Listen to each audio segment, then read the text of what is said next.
Praise the Lord. இயேசு கிறிஸ்து சிலுவையில் பேசின 3வது வார்த்தையை இன்றைக்கு நம்ம பார்க்கவிருக்கிறோம். வாசிக்கலாம். வசனத்தில் யோவான் 19ஆம் அதிகாரத்தில் 26, 27 தம்முடைய தாயை நோக்கி, ஸ்திரீயே அதோ உன் மகன் என்றார். பின்பு அந்த சீசனை நோக்கி, அதோ உன் தாய் என்றார். இந்த வசனம் ஸ்திரீயே அதோ உன் மகன் என்று சொல்லுகிற அந்த வார்த்தையை தான் நம்ம இன்னைக்கு பார்க்க இருக்கிறோம். 2 பேரையுமே வைத்து சீஷன் பக்கமும் நம்ம பார்க்கலாம், தாய் பக்கமும் நம்ம பார்க்கலாம்.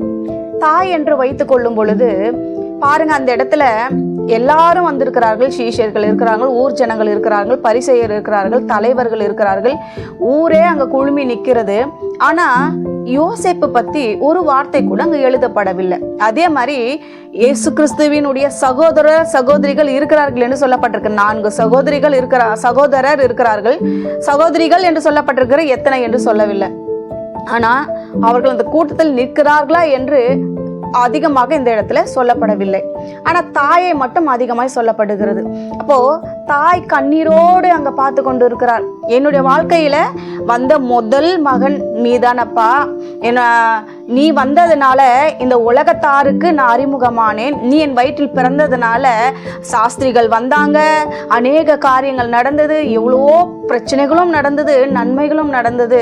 இந்த உலகத்துல அநேக காரியங்கள் உன் மூலமா நான் கண்டு கொண்டேன். நீ என்னை கடைசி வரைக்கும் பார்த்துக்கொள்வாய் என்று நான் நினைத்து இருந்தால் கடைசியில் நீயும் என்னை பாதியில் விட்டு போகிறாயே என்று ஏக்கத்தோடு தன் மகனை பார்ப்பதை நம்ம அந்த இடத்துல பார்க்க முடியும். அவங்க வடிக்கிற அந்த கண்ணீர், அந்த வேதனை. எந்த தாய்க்கு தான் தன்னுடைய மகனை கண்களுக்கு முன்பாக கொடுமைப்படுத்தி அடித்து நொறுக்கி பரியாசம் பண்ணி நிர்வாணமாக்கி அதை பார்க்கும் பொழுது எந்த தாய் உள்ளம் தாங்கும்? ஒருவேளை அந்த இடத்துல நம்ம இருந்திருந்தா மரியாதை நம்ம பார்த்துருக்கலாம். வெறும் அழுதாங்க என்று மட்டும்தான் சொல்லப்பட்டிருக்கிறது. எந்த நிலைமையில அவங்க அழுதாங்க, எவ்வளவு துடித்திருப்பாங்க, எவ்வளவு வேதனைகளை அனுபவித்திருப்பாங்க என்பது அந்த மரியாளுடைய அந்த இருதயத்துக்கு தான் தெரியும். இன்னொரு பக்கம் அன்பான சீஷன், சொல்லும் போதே அன்பான சீஷன் என்று சொல்லப்படுகிறது. இந்த சீஷன் எப்போதும் இயேசுவின் மார்பில் சாய்ந்து கொண்டிருந்த ஒரு சீஷன், இயேசுவுக்கு அன்பாய் இருந்த ஒரு சீஷன். இவங்க 2 பேருக்குள்ள நிறைய நெருக்கம் இருந்தது. ஒரு சகோதரனை போல எப்படி பார்த்துக்கிட்டாரு? அந்த யோவான இயேசு கிறிஸ்து மார்பில சாய்த்து அன்பாய் பார்த்து கொண்டார் என்று நம்ம பார்க்கிறோம். அப்போ இந்த சீஷன் பார்க்கிறான், இனிமே நான் யாருடைய மார்பில சாய்ந்து கொள்ளுவேன்? இனிமே என்னிடத்துல அன்பு காட்டவோ, பரிந்து பேசவோ, எனக்காக எங்க போனாலும் என்னை அழைத்து கொண்டு போகவோ எனக்கு யார் இருக்கிறாங்க? இப்போ நான் இவ்வளவு நாள் உங்களிடத்துல அன்பை கண்டனே, இவ்வளவு நாள் என் குடும்பத்தை விட, என் சகோதரிகளை விட உங்களிடத்துல நான் அதிக அன்பை கண்டேனே, அதிக அக்கறையை கண்டேனே, உங்களிடத்துல நான் நிறைய விஷயங்களை கற்றுக்கொண்டேனே, நீங்க தான் பரலோக தேவன் என்பதை நான் அறிந்து கொண்டேனே. இப்போ நீங்க இப்படி, உங்களுக்கே இப்படிப்பட்ட ஒரு நிலைமையா? நீங்க இப்படி போறீங்களே, நான் இனிமே நான் யாருடைய மார்பில சாய்ந்து கொள்வேன் என்று சீஷன் ஒரு பக்கம் இயேசு கிறிஸ்துவை பரிதாபமாக நோக்குகிறான். இருவரையுமே கர்த்தர் பார்க்கிறாரு.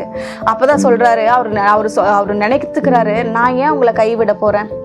அப்போ ஸ்திரீயை பார்த்து சொல்றாரு. அப்ப கூட தாய் என்று சொல்லவே இல்லை, ஸ்திரீன்னு தான் சொல்றாரு. பாத்தீங்களா? அந்த இடத்துல பார்க்கும் பொழுது, ஸ்திரீயே அதோ உன் மகன்.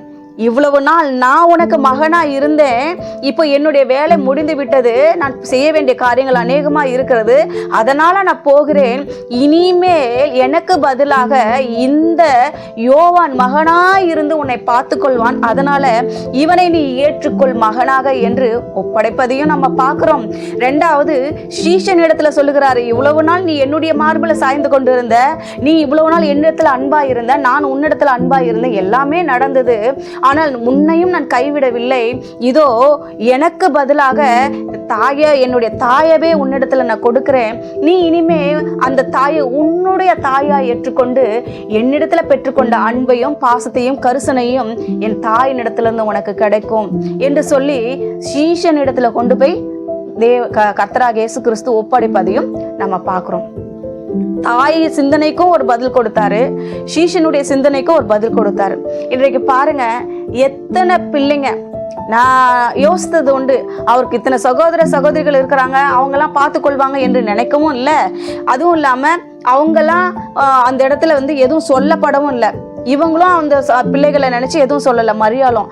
ஆனா நான் போகிறேன், உங்க வீட்டுக்கு நான் மூத்த மகன் ஆகையினால என்னுடைய கடமையை நான் நிறைவேற்றிட்டு போறேன். ஏன்னா இயேசு கிறிஸ்து எப்படி சொன்னாரு உயிரோடு இருக்கும்போது இந்த உலகத்துல எல்லா ஜனங்களுக்கு என்ன சொன்னாரு? தாயும் தகப்பனையும் கனம் பண்ணுவாயாகன்னு சொன்னாரு.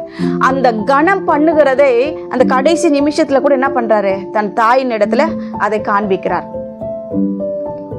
அதே போலதான் இந்த சீஷனையும் நான் உன்னை கைவிடவில்லை, எனக்கு பதிலாக அதே ஸ்தானத்துல நீ மார்பில சாய்ந்து கொள்ளுகிற அளவுக்கு, அதே ஸ்தானத்துல அன்பு காட்டுகிற அளவுக்கு என் தாயவே உன்னிடத்துல ஒப்பு கொடுக்கிறேன், நான் கொடுத்த அத்தனை அன்பையும் என் தாய் உனக்கு கொடுப்பாங்க என்று சொல்லி 2 பேருக்கும் தேவன் ஒப்படைக்கிறதை நம்ம பார்க்க முடிகிறது.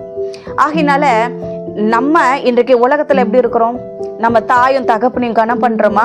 இன்னைக்கு எத்தனையோ பிள்ளைகள் இல்ல, ஒரு குறிப்பிட்ட காலம் திருமணம் முடிச்சு வச்சிட்டாங்களா, அவங்களுக்கு எல்லாம் செய்து முடிச்சிட்டாங்களா, அவங்க ஒரு தள்ளாடுகிற ஒரு வயசு வந்தபோது, அவங்க கைவிடப்படுகிற பெட்ரிட்டன் ஆகும்போது எல்லாரும் என்ன பண்றாங்க? இவங்களை பாரமா நினைக்கிறதும், முதியோர் இல்லத்தை தேடுகிறதும், இல்ல ஆள் வைத்து இது பண்றதும், ரோட்ல கொண்டு போய் விட்டு விடுகிறதும், இப்படிதான் செய்து கொண்டிருக்கிறாங்க. ஆனா இயேசு கிறிஸ்து எல்லா மனிதருக்கும் முன்மாதிரியாக சகோதர சகோதரிகள் இருக்கிறாங்க, குடும்பத்தை இருக்கிறாங்க, சொந்த பந்தங்கள் இருக்கிறாங்க, இவங்க எல்லாம் பார்த்து கொள்வாங்க என்று ஒரு நாள் நினைக்காமல் அவருடைய பொறுப்பு, மூத்த மகனுங்கிற அந்த பொறுப்பை அந்த இடத்துல செய்து விட்டு போனார். எனக்கு பதிலாக உனக்கு மகன் இதோ இருக்கிறான் அப்படின்னு சொல்லி யோவானை காட்டி கொடுத்தாரு. அதே மாதிரி யோவானுக்கும் இவ்வளவு நான் விட்டு போறேன்னு கவலைப்படாது, என்னுடைய தாய் உன்னை என்ன போலயே பார்த்துக் கொள்வாங்கன்னு சொல்லி விட்டு கொடுத்துட்டு போறாரு.